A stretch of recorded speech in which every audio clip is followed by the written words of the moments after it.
தாயி உன் பிரச்சனைய? ஐயா, என் மகனுக்கு நிச்சயதார்த்தம் பிக்ஸ் பண்ணி பத்திரிகை அடிச்சிட்டு வந்த சாமி முன்னாடி வச்சு வணங்கி எடுக்கிறதுக்குள்ள அது பத்தி எரிஞ்சிருச்சுங்க ஐயா. அத பார்த்ததுல இருந்து என் மனசு படபடப்பாவே இருக்கு. இதனால ஏதாவது பெரிய ஆபத்து வருமா, அந்த அறிகுறியதான் இது காட்டுதான்னு எனக்கு ஒரே குழப்பமா இருக்குங்கய்யா.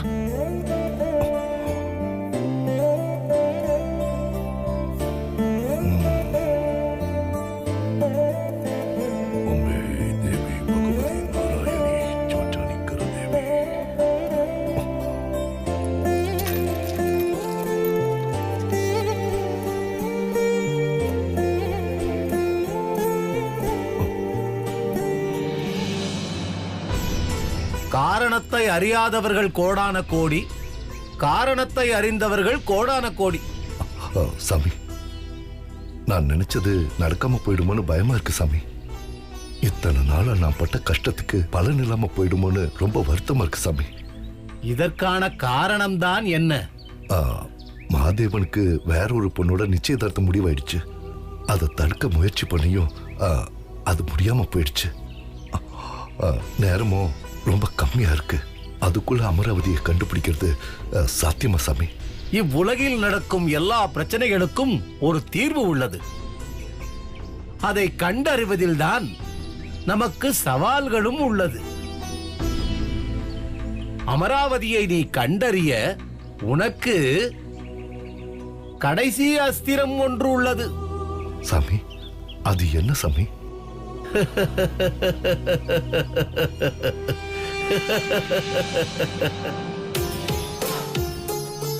இந்தாங்க தாயே,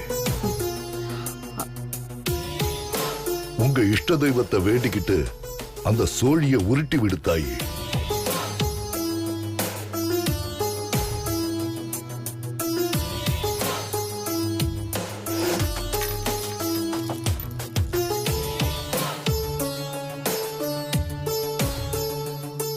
உன் வீட்ல ஒரே நேரத்துல 2 விசேஷம் வச்சிருக்கியா தாயி?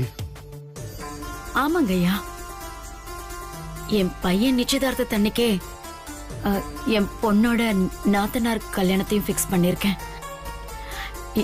அதனால எதுவும்.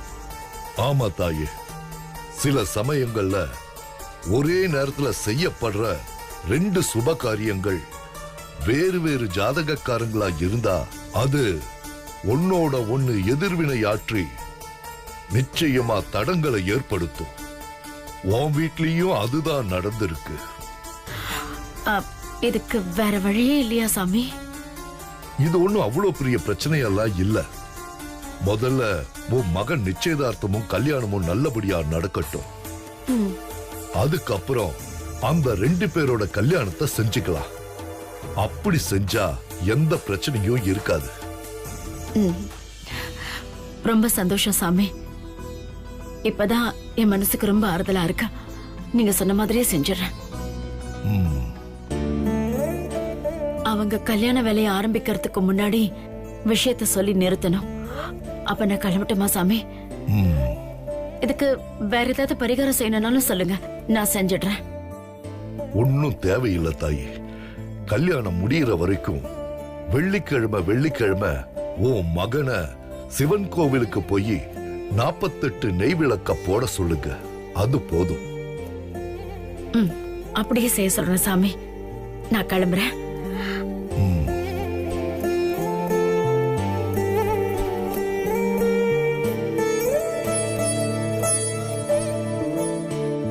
தாயே, சோற்றாடிக்கிற பகவதி தேவி, அவங்க பையன் கல்யாணத்துல ஒரு மிகப்பெரிய ஆபத்து இருக்கு. தாயே, நீதா அத நல்லபடியா முடிச்சு கொடுக்கணும். அம்மா தேவி பகவதி. நல்லா இருக்கீங்களா? நல்லா இருக்கு. கல்யாண வேலை எப்படி போயிட்டு இருக்கு? நல்லா போயிட்டு இருக்கு. அது துர்கா, காஃபி கொடுங்க. கொடுங்க.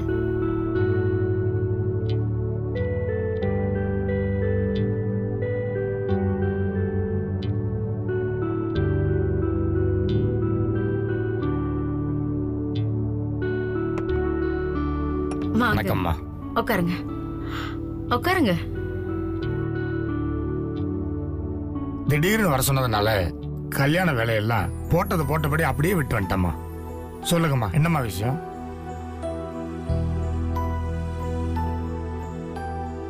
ஒண்ணும் இல்ல, நேத்து பத்திரிக்கை எரிஞ்ச சம்பவம் எல்லாம் உங்களுக்கு தெரியும்னு நினைக்கிறேன். ஆ, அது சம்பந்தமா எனக்கு தெரிஞ்ச சாமியார் கிட்ட கேட்டப்போ ஒரே நேரத்துல 2 சுபகாரியம் பண்ணா சில சமயம் இப்படி நடக்க வாய்ப்பு இருக்குன்னு சொன்னாரு. ஒவ்வொன்னா பண்ணுங்கன்னு சொல்லிட்டாரு.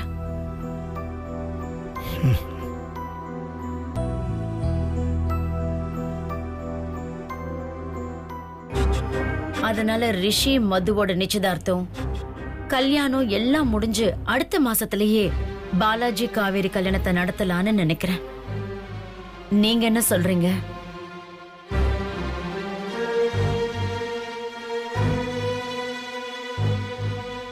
இதுல நாங்க சொல்றதுக்கு என்னம்மா இருக்கு?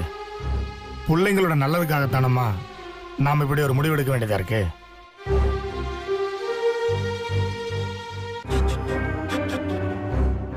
முதல்ல ரிஷி தம்பி கல்யாணம் நடக்கட்டும். நீங்க சொன்ன மாதிரியே பாலாஜி கல்யாணத்தை நம்ம அதுக்கப்புறம் பண்ணிக்கலாமா? நான் ஏன் அவசர அவசரமா வர சொன்னேன்னா, நீங்க பத்திரிக்கை வைக்க ஆரம்பிச்சிட்டா அப்புறம் மனசு கஷ்டமாயிடும் இல்லையா, அதுக்காக தான் வர சொன்னேன். ஒரு நல்ல காரியம் நடக்கிறதுக்காக இன்னொரு நல்ல காரியத்தை தள்ளி போடுறது தப்பு இல்லையம்மா. உங்க விருப்பப்படியே ஆகட்டும்மா. ஆ, என்ன பாலாஜி, உனக்கு எதுவும் வருத்தம் இல்லையே? இல்ல மேம், அதெல்லாம் ஒண்ணும் இல்ல மேம். பாஸ் கல்யாணம் நல்லபடியா நடந்தா போதும் மேம். அண்ணி, நீங்க ஏதாவது பண்ணீங்களா இல்ல தானா நடக்குதா? தானா தாண்டி நடக்குது. ஆனா இந்த தடவை மிஸ் பண்ணாம நமக்கு சாதகமா பயன்படுத்திக்கணும். இவளுங்க திருந்த மாட்டாளுங்க. அடுத்த பிளான் போட ஆரம்பிச்சிட்டாளுங்க. வழங்கிடும். நீங்களாம் எவ்வளவுதான் முயற்சி பண்ணாலும் இந்த நிச்சயதார்த்தம் நடக்காது. நடக்கவும் நான் விட மாட்டேன். ருத்ரையா முகம் மட்டும் கலவரமாவே இருக்கு. இவர் பார்வையே சரியில்லையே. ரிஷி சாரை ஏன் இவர் இப்படி பார்த்துக்கிட்டு இருக்காரு? அப்ப நான் கிளம்பிடுமாமா?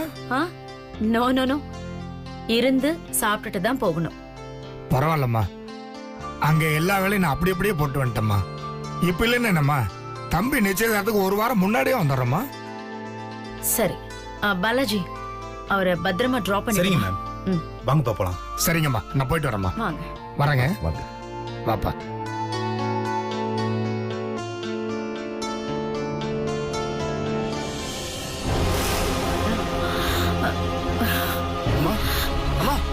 அம்மா, அம்மா, என்னாச்சுமா?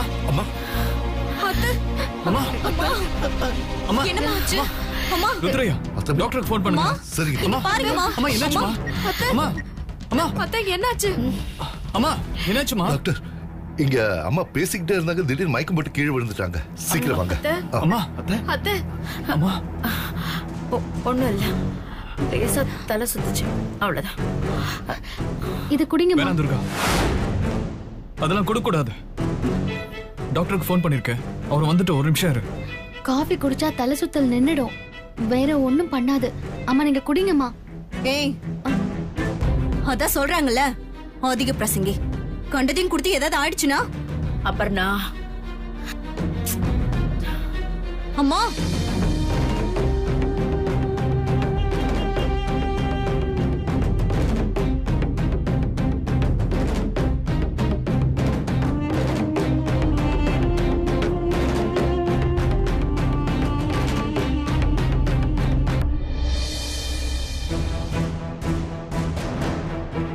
இப்ப பரவாயில்லைமா?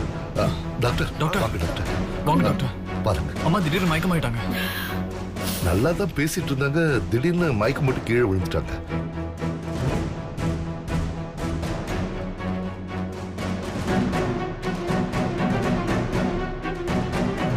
டாக்டர், பயப்படுற அளவுக்கு ஒண்ணு குடிக்க என்ன கொடுத்தீங்க? டாக்டர் கேக்குறாருல, சொல்லுமா.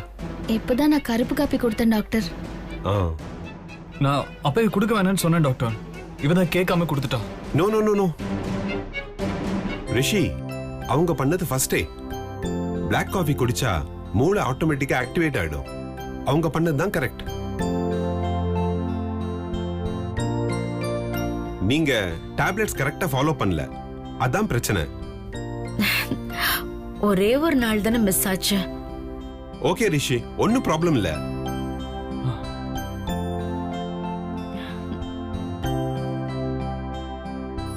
டேப்லெட்ஸ் கரெக்டா ஃபாலோ பண்ணுங்க. நான் கிளம்புறேன். ஒரு முக்கியமான கேஸ் அட்டெண்ட் பண்ண வேண்டியது இருக்கு. நீங்க கொஞ்சம் ரெஸ்ட் எடுங்க. வரேன். டாக்டர் பயப்படுற மாதிரி ஒண்ணும் இல்ல. She is fine. தேங்க்யூ.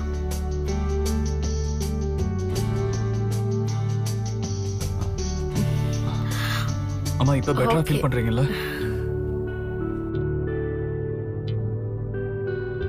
அம்மா இனிமே துர்காவை உங்க கூடவே வச்சுக்கோங்க.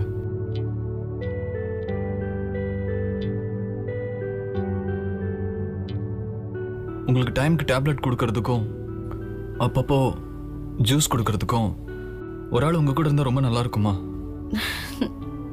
எதுக்கு ரிஷி? அதெல்லாம் நானே பாத்துக்கிறேன். அதெல்லாம் நீங்க எதுவும் பேசக்கூடாது. இனிமே துர்கா அப்படின்னா உங்களுக்கு பர்சனல் பிஏ.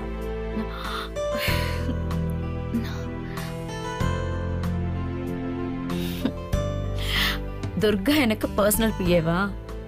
சரி, நான் போய் ரெஸ்ட் எடுக்கிறேன். பாத்துமா. வர வர இந்த துர்காவை தலையில தூக்கி வச்சுட்டு ஆடுறாங்க.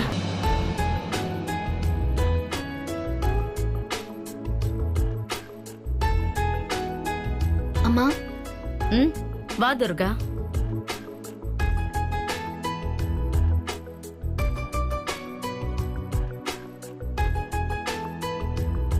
ஜூஸ் குடிங்கம்மா.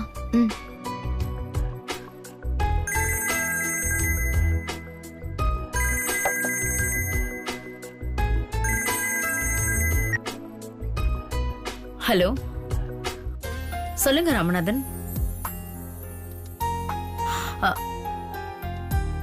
ஓ எஸ் எஸ், ஒரு 10 மினிட்ஸ் இருங்க. ரிஷி கிட்ட தான் அந்த ஃபைல் இருக்கு, அதை பார்த்துட்டு நான் சொல்றேன். ஓகே ஓகே சொல்றேன். துர்கா. அம்மா.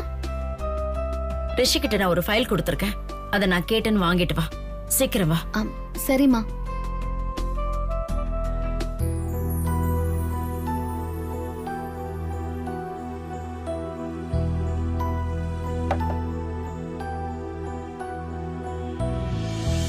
பாலாஜி பாஸ், மும்பைல இருந்து அன்னைக்கு ஷிப்மெண்ட் வந்துச்சு இல்லையா? அந்த டாக்குமெண்ட்ஸ் எங்க இருக்குன்னு கொஞ்சம் எடுத்து கொடு.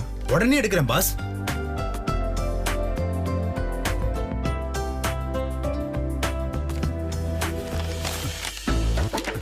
ஒரு ஃபைல ஒழுங்கா வச்சுக்க தெரியுதா உனக்கு? நீ எல்லாம் எங்க பெரிய ப்ராஜெக்ட் ஹேண்டில் பண்ண போற? ஒழுங்கா எடுத்து அடிக்கவே. Okay boss. நம்ம கிட்ட ஃபைல கொடுத்துட்டு வந்தா. Okay boss. திருந்தவே மாட்டோம். நான் தெரிந்து என்ன பண்ண போறேன்? வந்து வச்சுக்கிறோம். இந்த நிமிடம் இப்படியே உரையாதா? இந்த நெருக்கம் இப்படியே தொடராதா? இந்த மௌனம் இப்படியே உடையாதா? இந்த மயக்கம் இப்படியே நீளாதா? இந்த நிமிடம் இப்படியே உரையாதா? இந்த நெருக்கம் இப்படியே தொடராதா? ஆஹா, ரொமான்ஸ் அல்லுதே.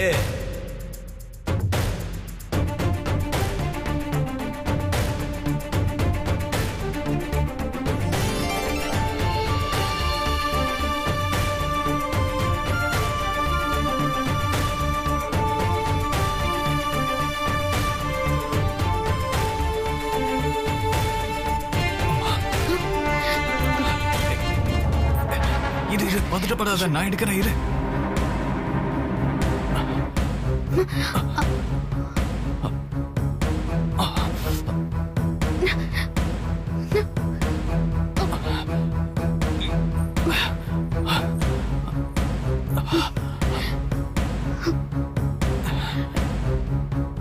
என்னாச்சு? ஃபைல் வாங்கிட்டியா இல்லையா? வாங்கியாச்சுமா. சீக்கிரம் வா. ரிஷி, அம்மா உன் ஒர்க் எல்லாம் முடிச்சிட்டு என் ரூமுக்கு கொஞ்சம் வந்துட்டு போ. சரிம்மா. அந்த வேளச்சேரி ப்ராஜெக்ட பத்தி கொஞ்சம் பேசணும். சரிம்மா, வந்துடுறேன். ம்.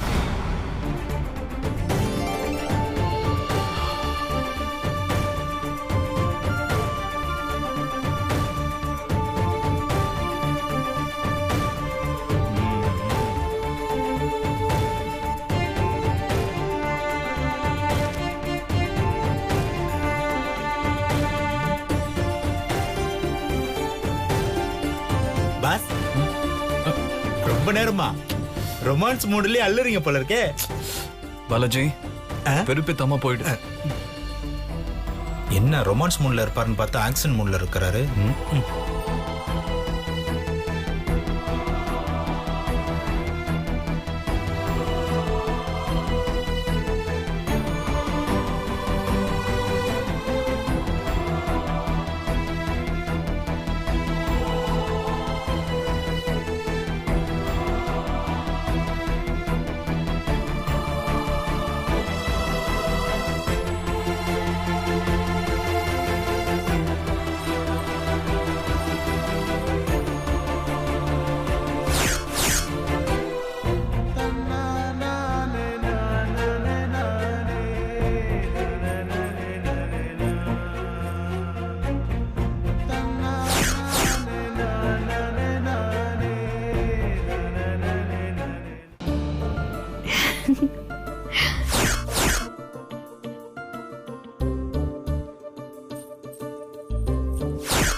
ரிஷி சார் வாங்க உட்காருங்க. ரிஷி சார் தண்ணி குடிக்கிறீங்களா?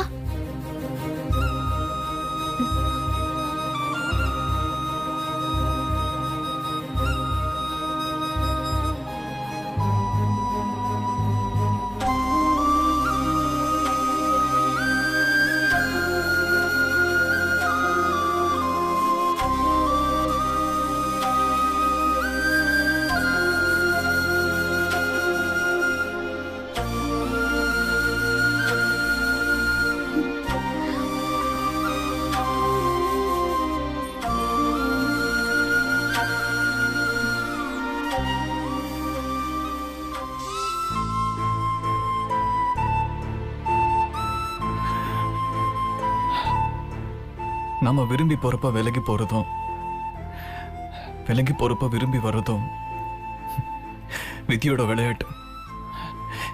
இத யாராலையும் ஜெயிக்க முடியாது. நீங்க விலகி போறது பத்தி நான் வருத்தப்படல, அதுதான் நியாயமும் கூட. ஆனா விருப்பமே இல்லாத மாதிரி போறதுதான் என்னால தாங்கிக்க முடியல. துர்கா, பல தடவை உன்னை நான் ஹர்ட் பண்ணிருக்கலாம். நான் உன்னை சுத்தி சுத்தி வந்து உன் மனசுல ஆசையை வளர்த்திருக்கலாம். அப்படி ஒருவேளை உன் மனசுல ஆசையை நான் வளர்த்திருந்தா என்னை மன்னிச்சிடு. ரிஷி சார், உங்களை நான் மன்னிக்கிறதா? உங்களுக்கு அப்படி ஒரு எண்ணம் வர காரணமா இருந்த என்னதான் நீங்க மன்னிக்கணும். இல்ல துர்கா, ஒரு ஊரே வணங்குற சாமியா இருந்தவன் நீ. இன்னைக்கு யாரோ ஒரு பொண்ணா இங்க வந்து கஷ்டப்பட்டுட்டு இருக்கிறதுக்கு காரணம் யாரு? நான் தானே. நான் மட்டும் ஒருவேளை ஊட்டிக்கு வராம இருந்திருந்தா நீ எவ்வளவு சந்தோஷமா உன் வாழ்க்கையை வாழ்ந்திருப்ப. இல்ல ரிஷி சார், உங்களை மாதிரி ஒரு நல்லவரை என் வாழ்க்கையில நான் சந்திக்காமலே செத்திருப்பேன்.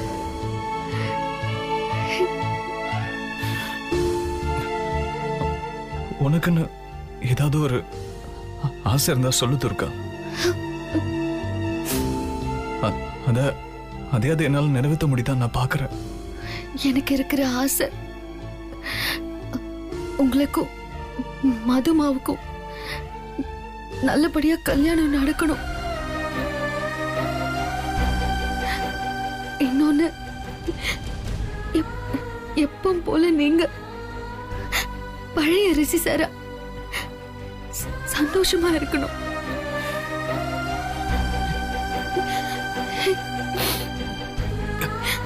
அதுதான் என்னோட ஆசை. அதை நிறைவேற்றுவீங்களா?